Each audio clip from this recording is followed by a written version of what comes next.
Si tu te sens parfois bloqué, fatigué, que tu as l'impression de stagner, ou qu'il y a des choses qui avancent pas dans ta vie, que ce soit dans tes projets pro ou dans tes projets perso, reste bien jusqu'à la fin de cette vidéo parce que je vais te parler d'une chose qui pourrait bien t'aider à débloquer tout ça. Avant toute chose, je t'invite à te rendre dans la description de cette vidéo ou dans les commentaires dans lesquels tu trouveras le lien d'inscription vers mon webinaire pour t'aider à clarifier ta mission de vie et pour t'aider à transformer tes rêves en objectifs afin d'atteindre ton idéal de vie grâce à la manifestation consciente et à d'autres stratégies plus théoriques et pratiques que je t'échangerai lors de ce webinaire. C'est totalement gratuit, donc n'hésite pas, tu as juste à aller cliquer sur le lien. Tu peux aussi retrouver mes ressources gratuites, donc j'ai plusieurs choses, il y a des e-books, il y a des petits ateliers et tout, donc n'hésite pas, ça pourra t'aider à accélérer tes manifestations conscientes et ça pourra t'aider à débloquer certaines choses chez toi. Alors tout d'abord, je sais que ça peut être culpabilisant quand tu sens que tu n'avances pas, quand tu sens que tu es bloqué, quand tu as l'impression de procrastiner, quand tu as l'impression de perdre du temps. Il y a une chose que tu vas devoir faire, c'est de prendre du temps pour toi. Alors, c'est compliqué, je sais, quand on a des enfants, quand on a des animaux, quand on a un travail, quand on a des obligations, du ménage à faire, à manger, les tâches du quotidien. Ça peut être hyper culpabilisant de prendre du temps pour soi. Sauf qu'il y a une règle d'or dans la manifestation et dans l'entrepreneuriat, c'est que si tu veux avancer de façon fluide, si tu veux cesser de stagner et d'être bloqué, il faut que tu puisses prendre du temps pour toi, pour relâcher la pression, pour pouvoir te connecter à ton intuition et pour pouvoir avancer tout simplement. La meilleure façon d'avancer quand tu es bloqué dans tes projets, quand tu sens que tu mets des actions en place, quand tu bosses plusieurs heures par jour et que tu n'obtiens pas de résultats, c'est tout d'abord d'écouter ton corps, d'écouter tes envies. Ton corps et tes envies, ils viennent te dire des choses, ils viennent te dire ce dont tu as besoin principalement. Et je sais que ça peut être hyper culpabilisant, sauf que tu dois avoir de vrais temps de travail, mais tu dois aussi et surtout avoir de vrais temps de repos. Donc parfois, tu vas avoir ton corps qui va venir te dire « Aujourd'hui, j'ai besoin de dormir, j'ai besoin vraiment de me reposer. » Et toi, tu sais que tu as une montagne de travail à faire, tu sais que tu as des obligations.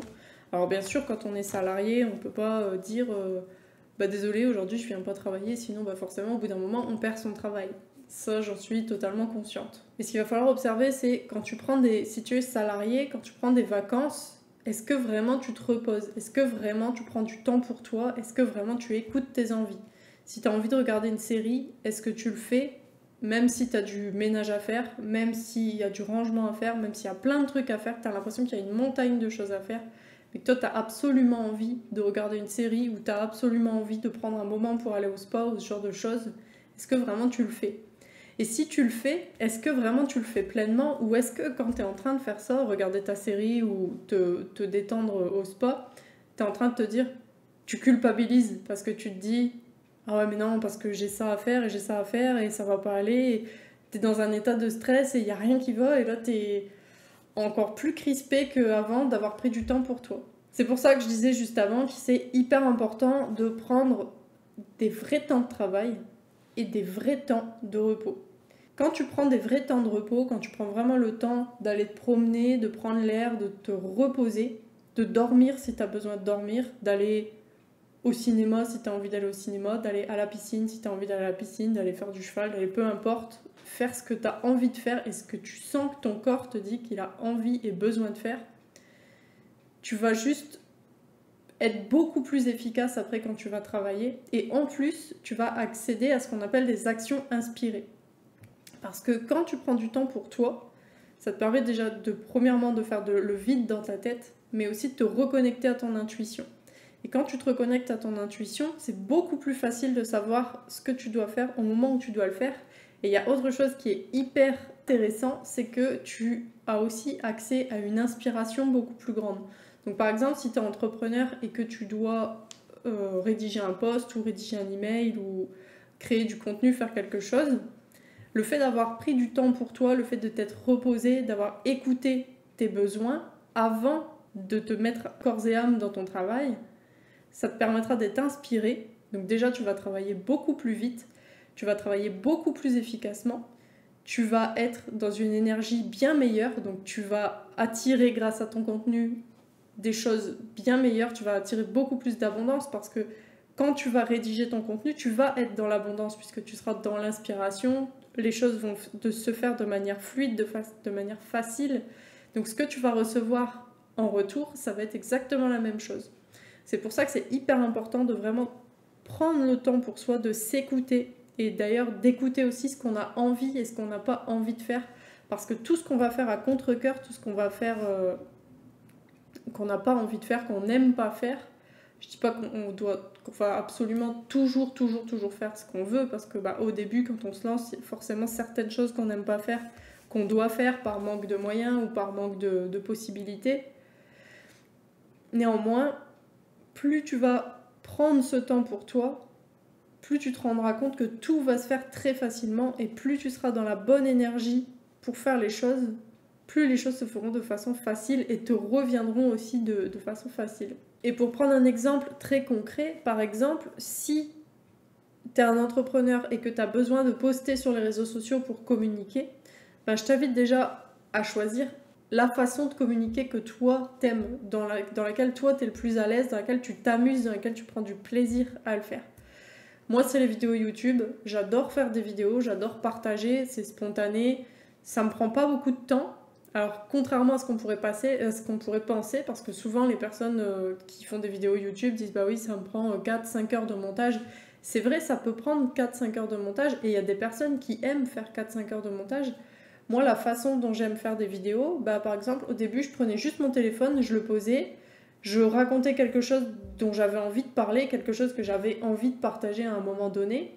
Et aujourd'hui, c'est encore ce que je fais de façon un petit peu plus propre parce que je le fais avec mon appareil photo. Mais voilà, j'ouvre mon logiciel, je mets l'enregistrement en route, mon appareil photo est allumé, il me filme, je parle d'un sujet dont j'ai envie de parler. C'est fluide, il n'y a quasiment pas de montage. Ça m'arrive de couper certains blancs parce que des fois je restructure mes pensées, c'est pour éviter qu'il y ait trop de blancs et pour éviter que les vidéos soient trop longues et que vous soyez devant un écran à regarder quelqu'un qui attend pour parler. Il y a très peu de montage, et moi c'est comme ça que ça me plaît de travailler. Quand je travaille de cette façon, je mets quasiment pas d'énergie à le faire. C'est pas que je mets quasiment pas d'énergie à le faire, c'est que ça ne me prend quasiment pas d'énergie de le faire. Je mets une bonne énergie à le faire, mais ça me prend pas d'énergie. Je me sens pas saoulée, je me sens pas blasée après avoir fait ma vidéo, je me sens pas fatiguée. Au contraire, je me sens heureuse, je me sens contente parce que je partage quelque chose qui me tenait à cœur. C'est facile pour moi de le faire de cette façon. Je raconte des expériences que j'ai faites et je sais que ça aide certaines personnes. Et moi, c'est comme ça que ça me plaît de le faire. Par contre, j'ai horreur d'aller faire des posts sur Facebook ou d'aller prendre je sais pas combien de temps à rédiger un post sur Facebook, à faire plein de points, à faire un truc pour que les gens lisent, à passer 3 heures à faire un visuel pour au final avoir 2 personnes qui vont le voir. Ça me plaît pas. Ça me plaît pas du tout. Alors que la vidéo comme ça, même si ça me prend un quart d'heure de la faire, je sens en fait que ça impacte et que ça me plaît de travailler comme ça. Et pour travailler efficacement, vous devez trouver cette façon de travailler. Et par exemple, dans la vie de tous les jours, si vous n'êtes pas entrepreneur, ou même si vous êtes entrepreneur d'ailleurs, c'est exactement pareil pour le ménage par exemple. Il y a des personnes qui adorent faire le ménage avec la musique. Il y a même des personnes, au moment où ils vont allumer la musique, ils ne vont pas s'en rendre compte, mais ils vont commencer à faire du ménage et ils sont beaucoup plus efficaces en faisant le ménage comme ça. Et en plus, quand ils finissent de faire leur ménage, ils ne sont pas fatigués parce que ils se sont énergisés parce que le fait de mettre la musique, de se mettre dans une ambiance un peu dynamique, c'est comme ça en fait leur façon de fonctionner. Il y a des gens, ils vont préférer faire leur ménage la nuit. Et c'est comme ça que eux, ça leur plaît de travailler. Il y a des gens qui vont préférer faire leur ménage avant de travailler sur autre chose, parce que eux, c'est comme ça leur façon de faire.